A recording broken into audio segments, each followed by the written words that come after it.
Good morning, everyone. Welcome to this media briefing. Ever since man crawled out of the primordial soup, he has gazed up at the stars and wondered. He has searched for meaning and patterns and in his connectedness with what is out there. And today we're going to learn more about that human connectedness with the cosmos across time through technology, history, archaeology, art, and the culture of the indigenous people who thousands of years ago stood where the SKA projects in South Africa and Australia stand today and looked up at the sky and they wondered. And the project is called Shared Sky. Shared Sky stems from a vision by the Square Kilometre Array, or SKA, to bring together under one sky Australian and South African artists in a collaborative exhibition celebrating humanity's ancient cultural wisdom. This vision embodies the spirit of the international science and engineering collaboration that is the SKA project itself, bringing together many nations around two sites in Australia and South Africa to study the very same sky. On the panel is from right to left is Lorenzo Reynard, who is Head of Communications, SKA Africa. Next to him is Dr. Bernie van der Hoff, who is the SKA South Africa Project Director. Then next to Bernie is Sandra Sweers, who's the lead artist of the First People group at the Nieu-Bethesda Art Centre. Next to Sandra is Jenny Cousin, who is director of the Nieu-Bethesda Art Centre in the Eastern Cape. And they provided the art of the South African component of the Shared Sky exhibition. And finally is Gerald May, who is a fellow artist with the First People group. I'm Daryl Ilbria, and I'm the media liaison for the Shared Sky project.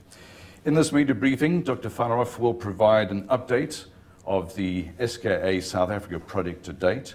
Then Lorenzo Reynard will explain a bit more about the Shared Sky project. And then you're invited to submit questions for the panel discussion that I'll have with the panel seated here in front of you. If you are logging on, you can actually use the group chat function to send me a question. I'll pick up the question, and a very special welcome to all those who are logged on.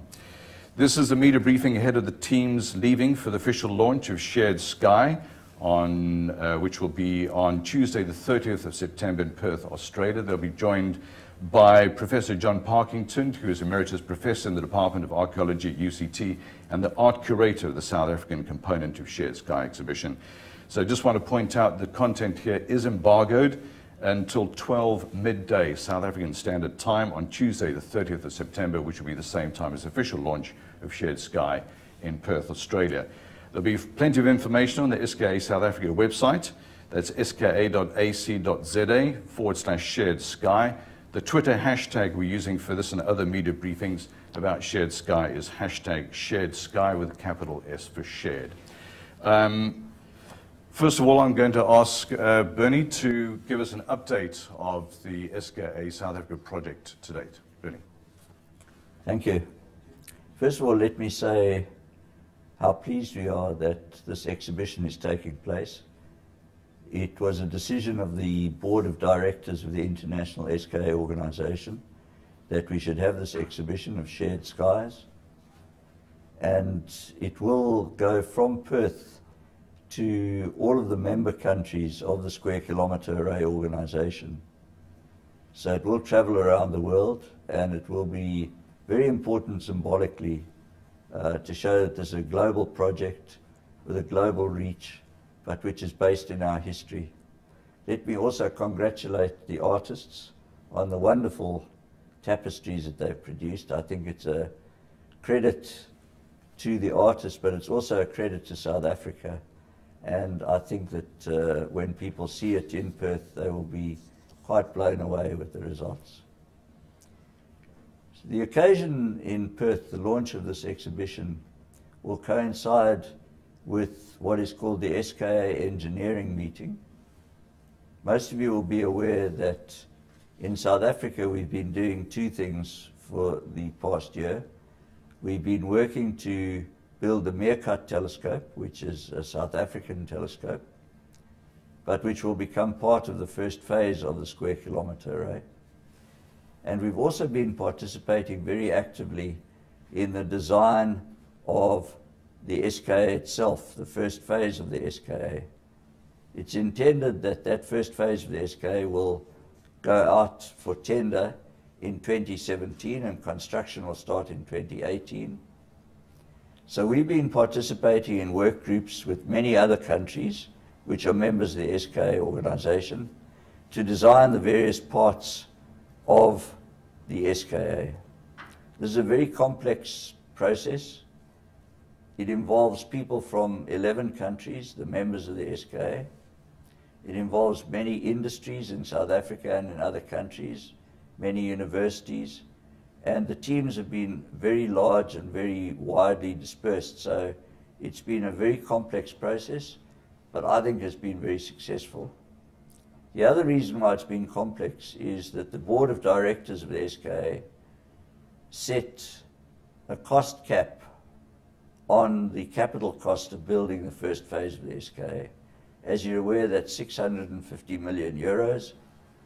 And the question is, can you design the first phase of the SKA to be a very exciting science instrument and still fit within the 650 million euros?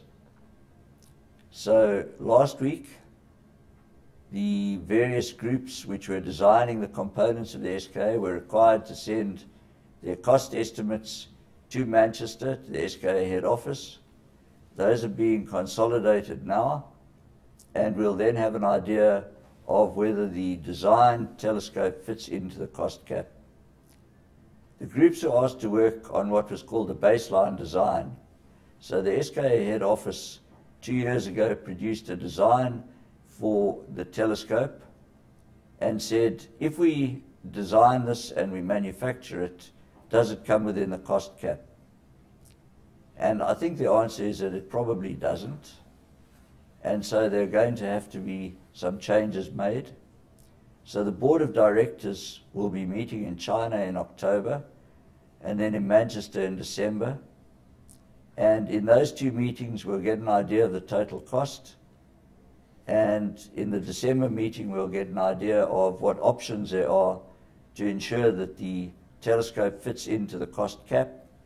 And then we'll make a final decision as the board of directors in February next year at a board of directors meeting. So whilst all that is going on, and it's involved a lot of work, a lot of people in South Africa have played a very prominent role in it. We've also been completing the work on the meerkat components. As you know, we launched the first dish of the meerkat earlier this year. We had the ministers from our African partner countries present on the site. We're working on further dishes. Once we have 2 dishes up, we will begin testing the components. By early next year, when we have 4 dishes up, we'll be able to do extensive tests. And once we're sure that those are working effectively, then we'll of course roll out the other 60 dishes. So that we'll have the 64 meerkat dishes by the end of 2016. Those dishes, as I mentioned earlier, will be incorporated into the first phase of the SKA. Probably, I would think, about 2020. So from 2017, we'll start doing a very large science program with the meerkat, but we'll start early science in 2016 when we have half of the dishes up. Thanks, Daryl. All right, thank you, Benny. Lorenzo, would you like to fill us in a bit more about Shared Sky? It sounds intriguing. It sounds like almost like a unique project. The whole idea of connecting archaeology with art, with space science. Just tell us a bit more about it and how it came about. Certainly, thank you, Daryl. The concept is to be able to look at the shared sky between the co-location countries, Australia and South Africa, and capture that in a way which looks back as far back into time with modern man, so that we can be able to look at how people have looked at that sky as far back into history. The way the decision was made around identifying these different artworks in both South Africa and Australia is around 3 distinct areas. One is people need to be descendants of indigenous people from both areas. They need to be able to speak to the concept and the common theme of a shared sky, and they need to be able to come from that particular area. So in this instance, it would be from the Karoo area, and we've selected artwork of people that are descendants of indigenous people from that area. The marvel around the project is that it manages to look at a complex science, such as what is being captured through the SKA project, and bring it into context with what is common for all of us, and that is our ancestral origin, and also looking at what are the missing languages that is common for both regions. It's a difficult project because the indigenous people of particularly the Karoo area do not exist. The languages spoken are no longer in existence. But we've managed, by careful selection, to display that as far as possible. So if you go and look at what are available for this particular media briefing, you'll find interviews of some of those descendants to speak about how that knowledge have been transferred with generation in how people have looked at the sky. And those stories are being told. So the actual launch, official launch of Shared Sky in Perth will be for the exhibition itself, and that will include artwork not only from South Africa but from Aboriginal people from Australia, and apparently from more or less the same lines of latitude, which is quite interesting. So essentially that is what the exhibition is from both countries. What's also interesting about bringing together these two indigenous groups from both South Africa and Australia is to realize what's common between the Aboriginal people and the indigenous people in the Karoo area, and that they have suffered similar historical dissemination, or decimation rather, where there has been genocide, there's been really bad practices around the handling of those particular cultural groups. But artwork has also helped them in order to deal and heal from those particular disasters in the past. Just a reminder that if you are following us online, you can use the group chat feature in video to send through questions to us. I'm now going to... Yeah, if I can just add to what Lorenzo was saying. The Australian artists come from a tribe called the Yamachi Warachi, who live pretty much in the area where the telescope will be built in Western Australia. And they are called the traditional owners of the land. They have retained a more coherent genealogical group than has been possible in South Africa. As Lorenzo said, San people here were subjected to a number of waves of genocide on a greater scale even than happened in Australia. So the people who will be contributing their arts from Australia are part of what are called the traditional owners of that area in Western Australia. Let me ask you, while you're talking about that, how do you feel when you think about, we are sharing the sky now, we're using SKA to look up into the same sky that the indigenous people of the very same area looked at thousands of years ago. How do you feel when you think about that? Which of us are you asking? I'm asking you, Bernie. Okay. We've always found it very exciting. One of the points that we've always made in arguing that it's appropriate for the Square Kilometre Array to be built in Southern Africa is that humans originated in Africa. Modern humans in particular originated in Southern Africa. And the San people, of course, are representative of the first modern humans. Not only that, but the first clear evidence of the use of technology is in Southern Africa. So it's completely appropriate in our view that the world's largest science instrument and most technically challenging science instrument should be built where the world's first technology was used. So we find it very inspiring that we're able now to continue that tradition. And of course, the tradition that the San people have had of looking up and understanding the universe and understanding the sky is something that is part of that development from our first use of technology our first understanding of knowledge and explanation of the sky, to go further now. And we'll be taking that a lot further with the SKA, of course, not just looking at the sky and trying to understand it, but looking at the universe and trying to understand what the universe looked like before the first stars were formed, before there were any galaxies, long before the Milky Way was formed. So it's a continuous progression in my view. Well, let's focus now a bit more on the art. You spoke about the sand. Sandra and Gerald are both descendants of the sand, and Jenny is the coordinator of the Nieu-Bethesda Art Centre. Jenny, first of all, tell us a bit more about the centre, and then also tell us a bit more about the art that you will be taking with you over to Australia.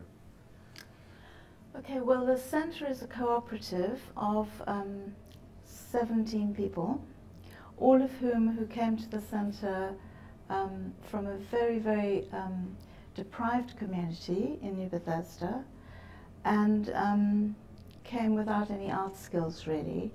But as we've worked, we've been in existence for 15 years, and as we've worked, it's emerged that people, I mean, lots of different people have been through the centre, but that there's such an enormous amount of artistic talent, and also exploring the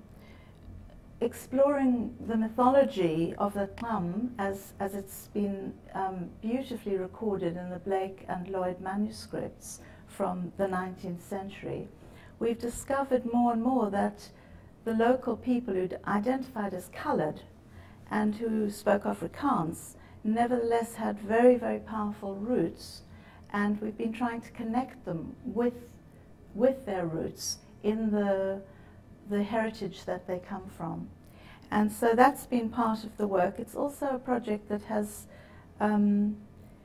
attempted to holistically allow people to become more themselves through exploring lots of different forms of art. And the textile work that we do is just one aspect of that.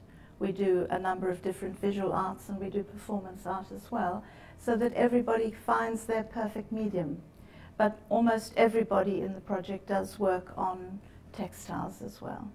Now, you're taking over quilts, am I correct? We are. We're taking over quilts specifically that were chosen by John Parkington, who's the professor at UCT of archaeology, who chose, I think he looked at a number of different projects, and because we love creation mythology, and we've done a huge amount of creation mythology exploration through our quilts. So we've got quilts about the creation of the Milky Way, we've got quilts about the creation of the sun, we've got a quilt about the trickster figure, who is very exciting to us because in some way he connects with dark matter. And what is the other ones? Origin of Death. Oh yeah, we've got the Origin of Death, Mm-hmm. which is very much a story around the moon. That's a kind of archetypal symbol you get for death and the creation of death in quite a lot of mythologies around the world. But it's very, very strong in Africa, and it's very strong in the sun creation mythology as well. So we've got a quilt about that, and also about the connection between the moon and the sun. Mm-hmm. So, and the naming of the stars, all of these things come up in the San mythology a lot, and our quilts are around those themes. Well, we're going to have a look at some of them shortly, and you can actually take us through. But I'm going to ask the same question now of Bernie and Sandra, because we're trying to develop this whole link between modern astronomy and modern space science with the roots in the San people and their understanding, their appreciation of the stars. So I'm going to ask Bernie and Sandra the same question. I'll ask Bernie to answer it first. When you look up at the stars at night, what do you think about? I'd much rather hear Sandra's. All right, Sandra, let me ask you. When you look up at the sun, you stay in a beautiful part of the country, Nieu-Bethesda. I can imagine when it comes to the nighttime, there's very little light pollution, so you get an unfettered view of the sky. So when you look up at the sky, what do you think? For me, I've kind of grown up in Nieu-Bethesda, and my grandparents and their parents, they were born in Nieu-Bethesda, and so I kind of grew up with the stars. And for me, it's in Nieu-Bethesda, it's very bright, and it reminds me a lot of when I look at the stars. It gives light in the darkness for us at night times because we don't have street lights and all of that. And it means a lot because I always wondered, what does that star means, or what does that star means? And what I've learned at the Art Center, that Jenny, she's our director, that she introduced us to the mythology, the same mythology. And for me is, I started to learn that the stars had names, and that there was that great star called Ganu. And then Ganu was the one that gives all the stars names. And in the beginning, it was just stars for me. It was beautiful, but I never knew what it meant. And for me, I would love to know more. I would love to learn more about who they are, because they do have names.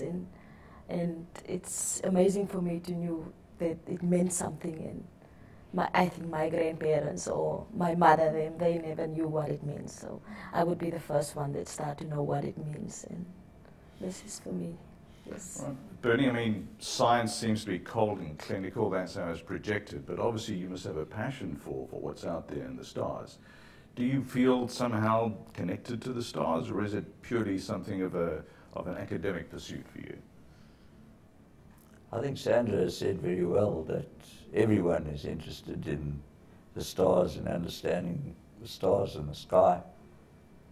It's in some ways the easiest science to understand because everyone can look up at the sky, especially in the Karoo, where, as Sandra says, it's very dark. So you see the Milky Way very clearly.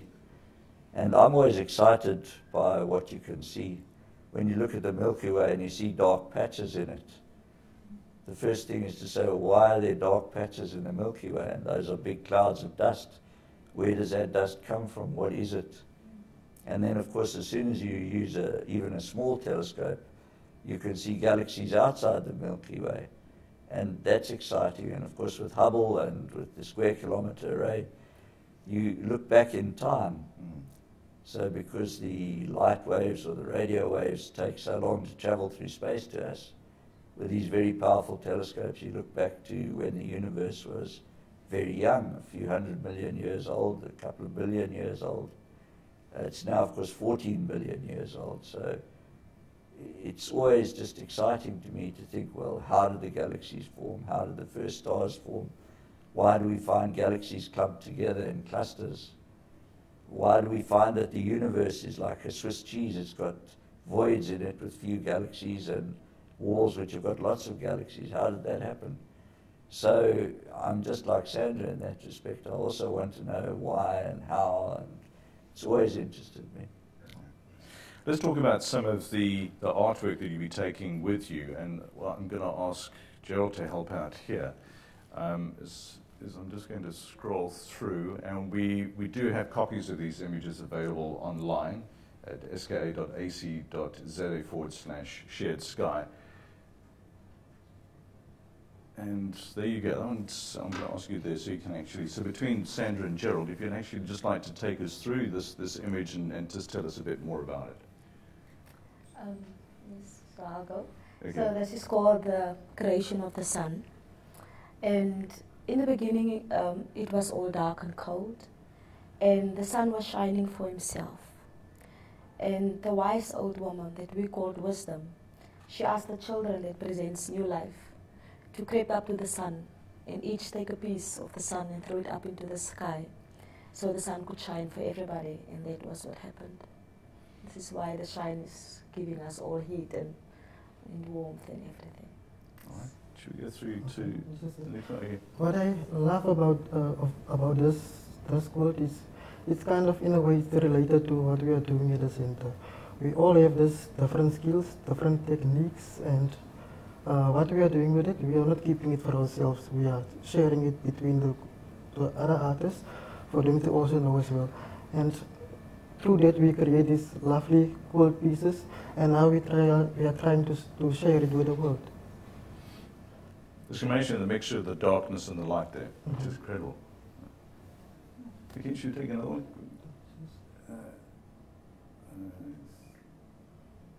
There you go. All right, well, This one is called The Origin of Death. And in the beginning, nobody dies ever. And it's more that the same people were living so close to nature. They had one with him. And then the hare's mother died. So the hare was crying to the moon to bring his mother back. And the moon said to the hare, "You must believe. Because look at nature. Nature dies. It comes back again." And the moon made an example of itself and said, "Look at me. I'm getting smaller and smaller. And then I'm gone." But the hare didn't want to stop crying. So the moon gets so angry that the moon clapped the hare. Tell the hare to split lip today. And the moon cursed humanity and said, "From now on you will die and you will never come back." But humanity was praying to the moon to bring new life into the world. And the moon agrees to that. So this is the story of that one. and there's the hair there. Okay, excellent.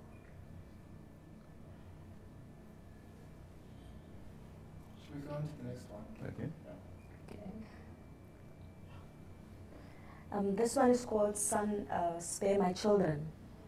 And for the same people, most of the time, the moon was like a masculine for them, a masculine figure.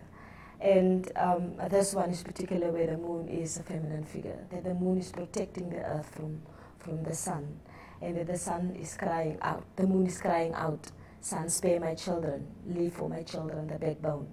And this is always when I look at the sky and at night time, and I see just that little bit, that little edge. And that was the backbone that was left, and that was the end of the moon. So then the moon had to go back, and the moon had to become a new moon again, to come back and for us. And it's for me a beautiful story.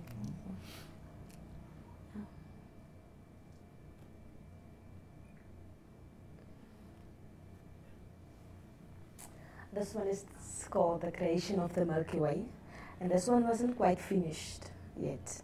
So when it's hung up, there was a little girl at the bottom, and she had this energy while she's forming the Milky Way. And this is just where the Milky Way is like lying along in the sky, and goes and following its own footprints. And this is that one. It's also about the girl who made stars. Yes. And there it is.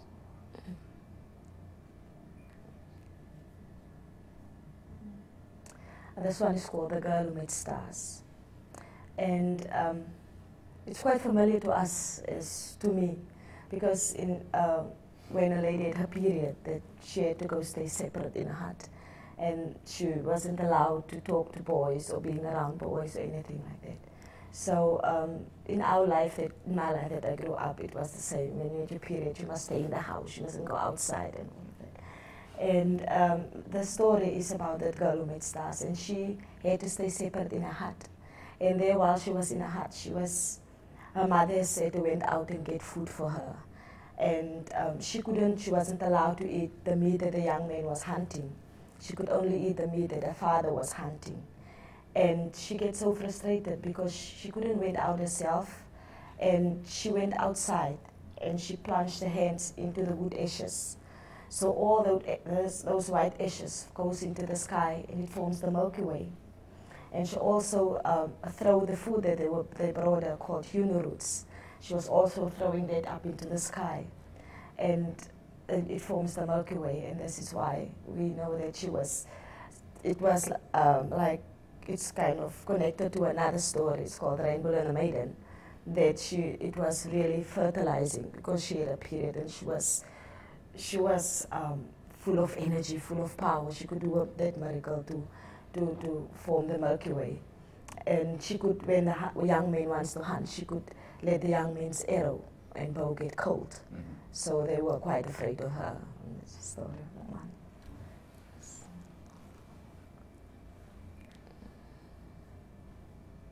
Back to the first one there. All right.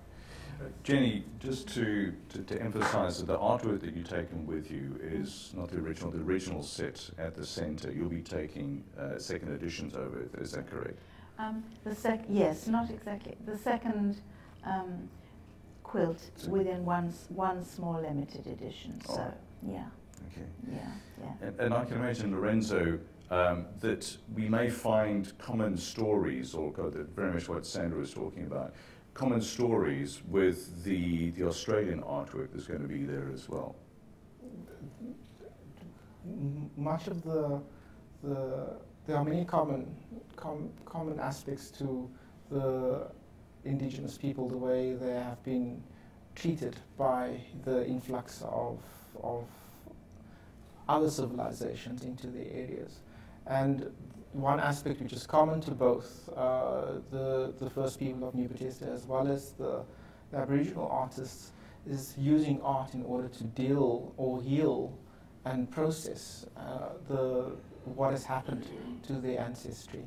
So that comes through in both sets of artwork. Right. Gerald, I'm going to put you on the spot. Do you have a favorite piece of art, and if so, why something that you worked on? To choose your favorite artwork is very difficult sometimes because you are the creator and you put your soul in it. That's what makes it difficult. You love all of them. You would love, if you create something very special, you would love it. It's kind of like you won't say it's peace when something comes from inside of you.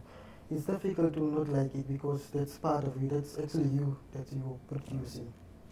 Now, Jenny, you worked with John in selecting the pieces that would actually go over. How were they selected? I mean, were there any criteria? Did they want some kind of spread of ideas? No, John selected them. Actually, I had nothing to do with it. But he visited the centre, and I think he and his colleague Simon Hall and Jose Manuel de Prada chose the quilts that were most relevant to the theme of SKA. We didn't know anything about it, really. We have a big gallery full of creation mythology, and these were the ones they chose. So, yeah. And what are you, Sandra, what are you expecting when you get there and you meet with your Australian fellow artists there? Are there anything that you'd be interested to find out from them, to ask them? What are you expecting? For me, I'd love to, if I want to know something about them, I would love to know where they come from. Why does the stars mean so much for them? Why does what we feel mean for? Are they also curious to know about it? Because if we knew each other's backgrounds, then maybe we could kind of see each other more in a different way. And I would love to know their background, and I'm willing to give them our background as well, because then we can start to collaborate and know each other a bit more. Yeah, and if I could add something to that, you know, one of the reasons that we've chosen to work on the stories that we have is that we're very interested in, and I personally am very interested in finding meanings and always trying to find what is common to humanity. And, you know, the combination of science and art for me is very, very interesting, because science seems to look at the external world and art goes within to find inspiration and understanding and meaning.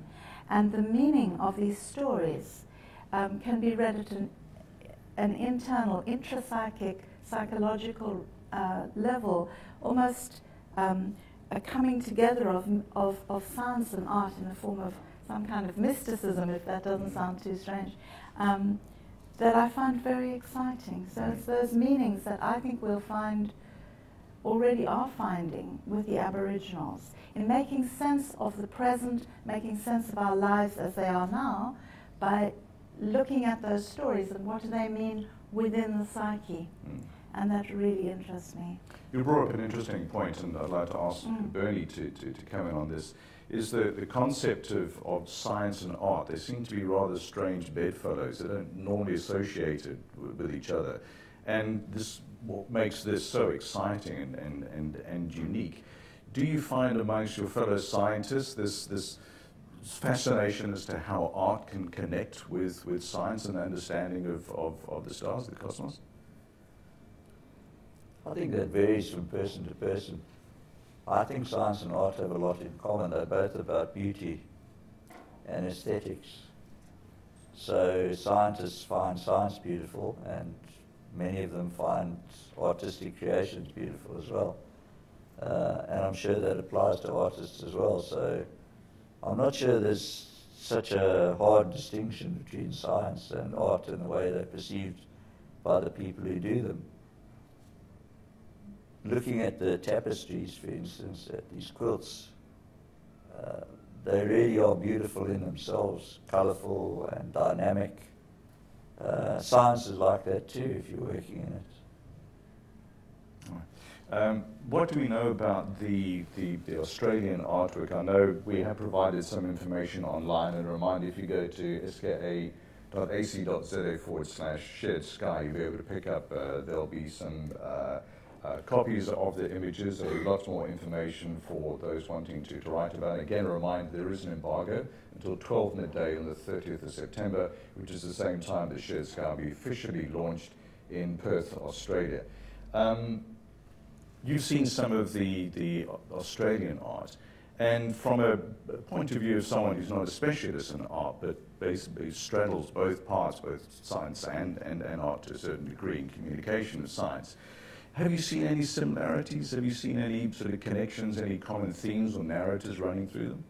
The most common thing would be the appreciation of the sky, the interpretation of the sky, and the very strong link between an idea of where we come from, or where these people come from, and eventually translating where we all come from.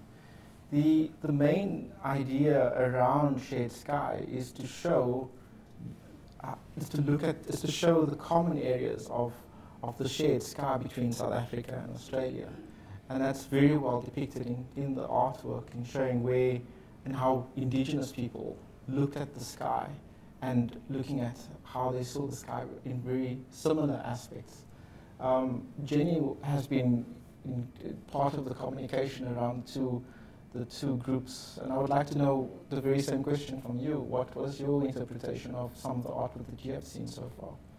From the Australians? From the Australian group. Well, we've had a little bit of communication with the Australians, and interestingly, although the narrative is important, the whole story of the emu and so on, and the idea of fertility, which Sandra was talking about, you know, the whole notion of the fertility of the young woman as she goes into her first menses, the collection of emu eggs that are very dominant in the Australian Aboriginal art is reflected, I think, in that same concept.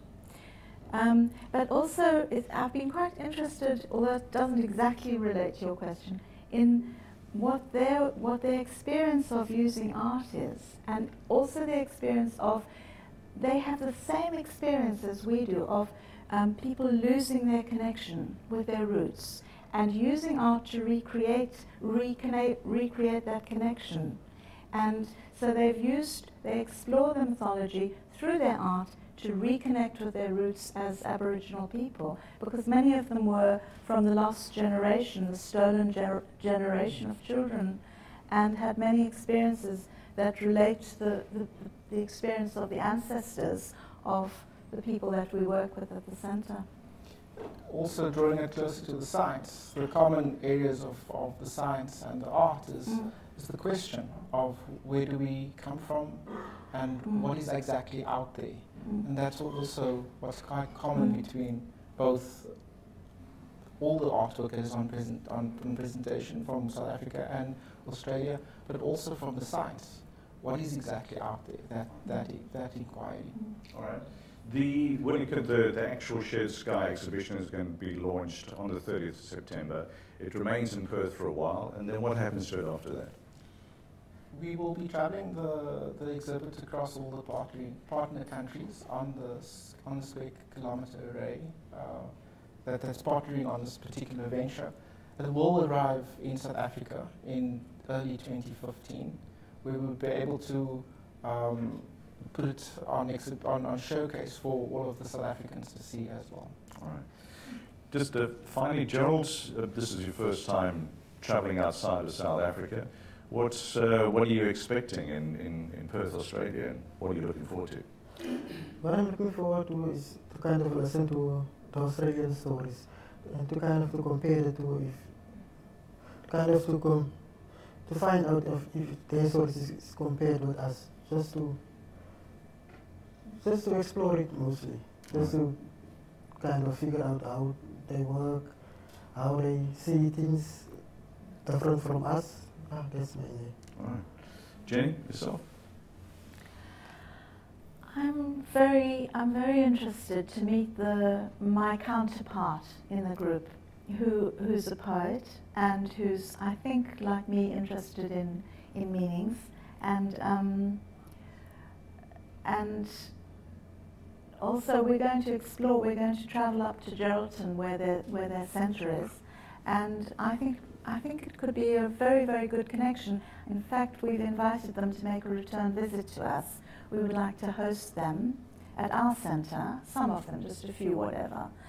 And so I'm really interested in making that kind of connection. It's amazing to me that, you know, on the other side of the world, people are looking at the same sky and doing almost identical things. I find that very interesting. Sandra, you're amongst I think the first from the Nieu-Bethesda community. You're travelling overseas to see this. How are people reacting to you going? I mean, what are they saying that you should to do while you're there, and what stories you should tell while you're there? They're very excited, and for me, it's I would really love to see their sky, because I grew up looking at our sky, and just to see if there's a difference or what kind of difference are there. I'm really curious to see the sky, really, and I think that when I'm coming back, I will really tell my granddad if the sky does look like ours. One of the questions that has come through, and I think I'll ask you, Lorenzo, this: is there any attempts to get the artists in Australia and here in South Africa to communicate with each other, possibly online before they went over, or are they going to see each other and speak to each other for the first time when they get there? They'll be engaging with each other the first time when they get there. You'll be travelling to Perth, and then you'll be travelling to the actual centre as well. Yes. I believe so, Jenny. Yes. They did invite us to communicate with them on Skype, but we're pretty primitive in Nieu-Bethesda. We don't have Skype. So. Yeah. Well, I'd like to thank everyone for joining us online and sending through your questions. Just a reminder that we'll provide more information on an ongoing basis over the rest of the week. If you log on to ska.ac.za/shared sky, you'll find images there, you'll find lots of information about it. And during the course of the week leading up to the actual official launch of Shared Sky in Australia on Tuesday, the 30th of September, we'll be providing ongoing information. Thanks for joining us. Just a reminder again, please take note that information is embargoed until the 30th of September, 12 o'clock midday South African Standard Time. Thank you very much.